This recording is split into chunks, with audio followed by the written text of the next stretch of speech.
Hello বন্ধুরা, আমি অনির্বাণ, তোমাদের friendly gardener and welcome back to another video. আজকে ভিডিও শুরুতেই একটা সুন্দর জবা দেখিয়ে ভিডিওটা করছি। আর এই জবার একটা স্পেশাল গল্প আছে, সেটা খুব তাড়াতাড়ি তোমরা জানতে পারবে, খুব তাড়াতাড়ি। এই জবাটা কেন এত স্পেশাল, ঠিক আছে? জাস্ট দেখো কি সুন্দর ফুলটা ফুটেছে, মানে খুব সুন্দর। শীতকালে বসিয়েছিলাম গাছটা, এখন কিন্তু এই গাছ থেকে ভালোই ফুল আমি পাচ্ছি, মানে এই একদিন দুদিন অন্তর অন্তর কিন্তু ভালো ফুল হচ্ছে। জবার পর একটা গাছ দেখাচ্ছি, সেটা হচ্ছে আমার এই টমেটো গাছটা। টোটালি অর্গানিক ভাবে করা হয়েছে, কোনো রকমের কেমিক্যাল ইউজ করা হয়নি। গাছে দেখো টমেটো বেশ হয়েছে, ঠিক আছে? অনেক টমেটো খাওয়া হয়ে গেছে, এখনও বেশ কিছু টমেটো পাকছে আস্তে আস্তে, ঠিক আছে?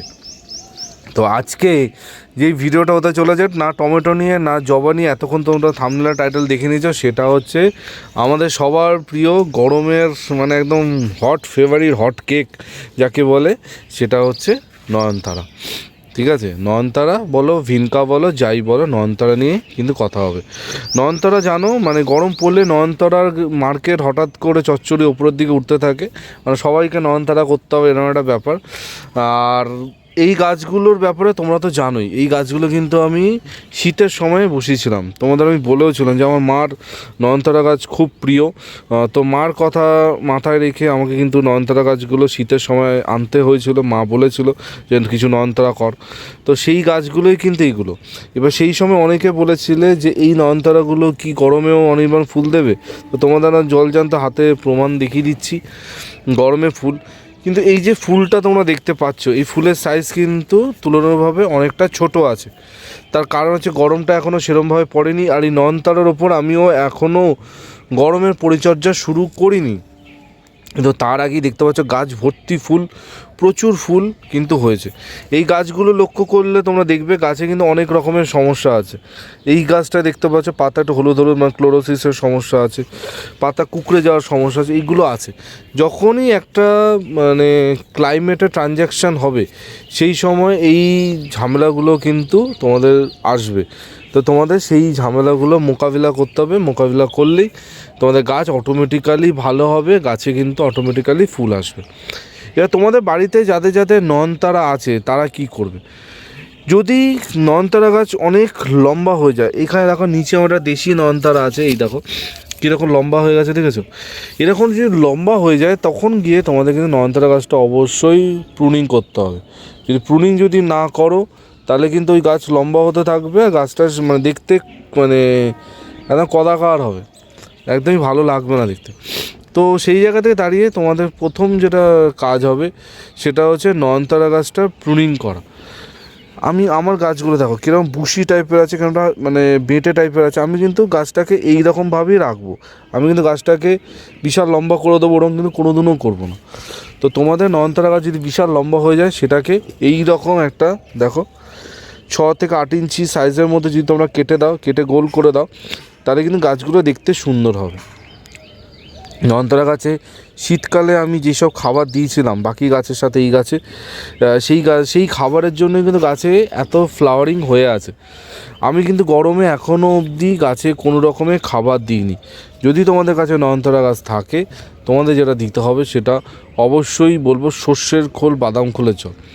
এবার সর্ষের খোল বাদাম খোলের জলটা কীরকমভাবে বানাতে হবে? 1 মুঠো সর্ষের খোল নিলে, 1 মুঠো বাদাম খোল নিলে, দুটো একসাথে পচিয়ে পাতলা করে গাছে দিতে পারো, খুব ভালো কিন্তু এদের জন্য।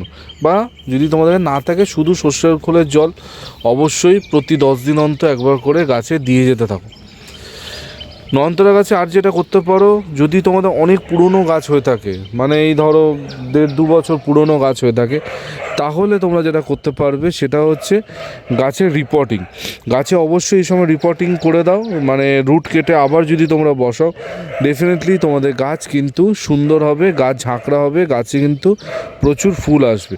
আমার এই গাছগুলো রিপোর্টিং করার কিছু নেই, কারণ এই কয়েক মাস 2 আগে আমি গাছগুলোকে বসিয়েছি। কিন্তু আমি এবার যেটা করব সেটা হচ্ছে সাইড থেকে কিছুটা মাটি আমি বার করে নেব, যেটা তোমাদের আগেও আমি জবার ক্ষেত্রে দেখিয়েছি।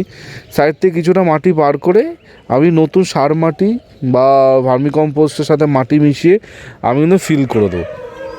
অবশ্যই কিছুটা মিক্স খাবার আমি অ্যাড অন করবো, যাতে গাছে পুষ্টি মূল্য বা পুষ্টির যেই লেভেল সেটা যেন বজায় থাকে। তো সেই জন্য কিছু মিক্স খাবার, কিছু মাটি, নতুন মাটি আর ভার্মি কম্পোস্ট আমি এই গাছে অ্যাড করব, যাতে গাছটা মানে সঠিকভাবে বাড়তে থাকে। তোমাদের কাছেও নিশ্চয়ই এগুলো আছে, অবশ্যই গাছে প্রয়োগ করো।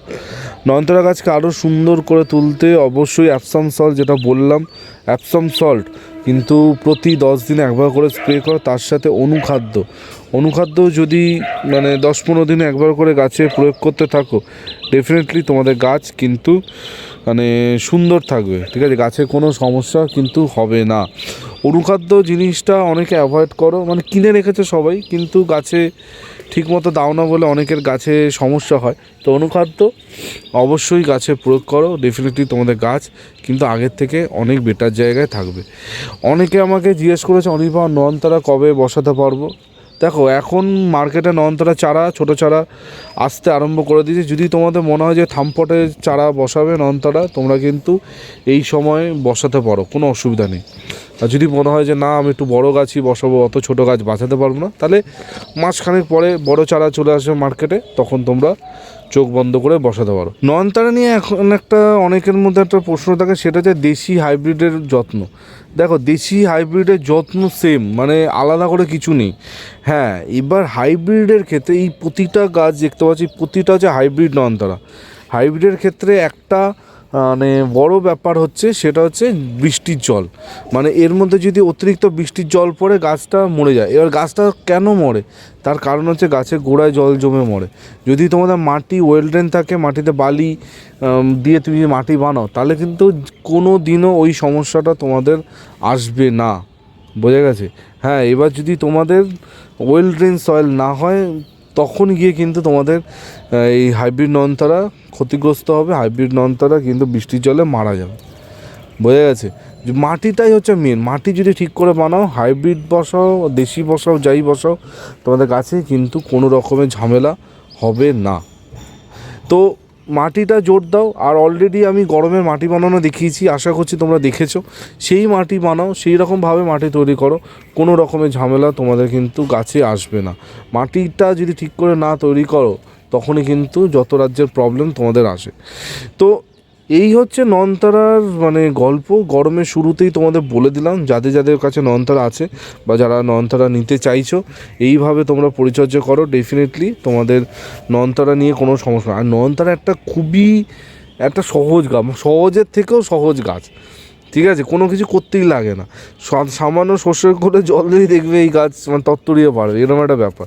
তো সেই জায়গা থেকে বলছি, মানে অহেতুক বেশি চিন্তা করবে না, গাছটাকে মানে সহজ গাছকে সহজ করে করো, তোমাদের কিন্তু আর কোনো সমস্যা হবে না, বোঝা গেছে?